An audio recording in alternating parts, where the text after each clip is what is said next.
پرطرفدارترین بازی های دنیا کدام؟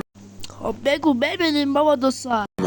رتبه دهم کلش آف کلنز، رتبه خیلی تاثیرگذار بود. خیلی نهم ولورنت، وای این بازی از فضا اومده بچه، برید دانلود کنید بازی کنید. رتبه هشتم فری فایر، حاجی فکر نکنم رتبه هفتم جی تی ای براتون نمیشه ولی حقش نیست اینجا باشه.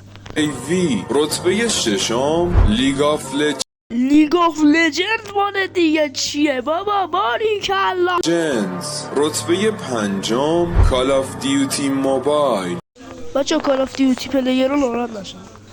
رتبه چهارم روبلوکس داداش تو بلد نیستی بگی روبلاکس، مجبور نیستی این ویدیو پر کنی و سه رتبه برتر رتبه سوم پابجی موبایل، پابجی دیگه چیه؟ رتبه دوم فورتنایت نه خدا این ردبندیش ریده بابا چیه؟ و رتبه اول پرطرفدارترین بازی دنیا ماینکرافت.